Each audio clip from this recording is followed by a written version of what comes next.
todos, boa noite, nossa vice-prefeita, sua esposa, Maria Almas. Eu venho aqui falar um pouco de política, Nobres Pares.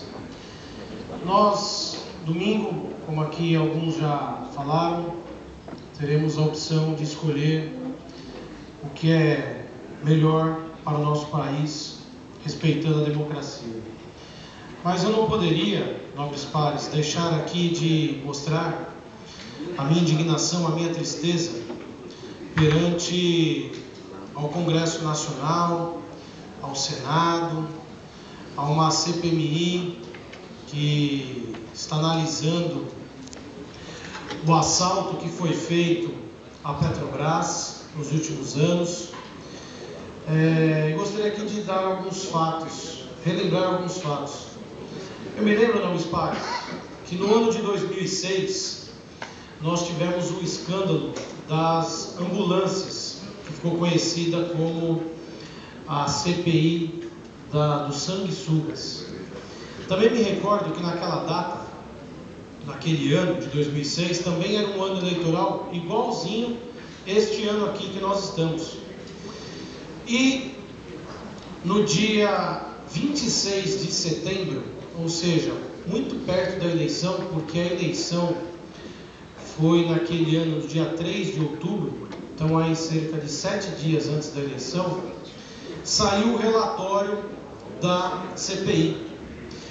Relatório esse pedindo a cassação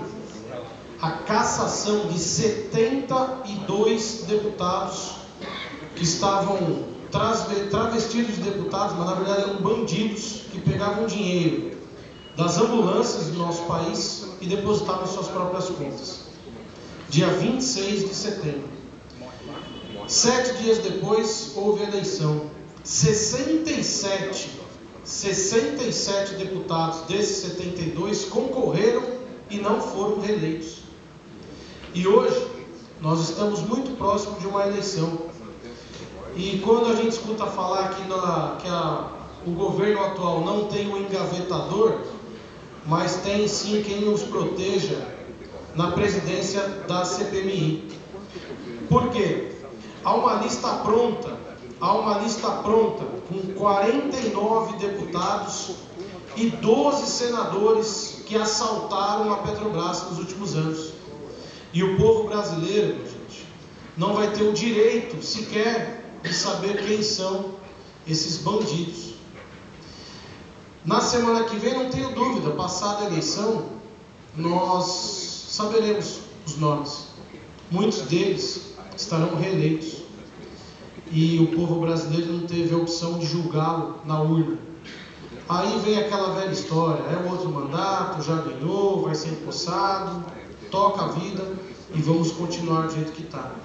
O Brasil, mais uma vez, perde a oportunidade de lavar boa parte daquele Congresso Nacional. As manifestações do ano passado, elas foram muito significativas para todos nós. Todo mundo, qualquer cidadão, qualquer pessoa que ocupa um cargo público, qualquer pessoa que tem um cargo eletivo no nosso Brasil, duvido que não pensou e refletiu sobre as manifestações do ano passado. E infelizmente, por um processo de blindagem que passa a nossa CPMI da Petrobras, o povo brasileiro não vai ter a oportunidade de poder julgar as pessoas com o seu devido direito. Muito obrigado, senhor presidente.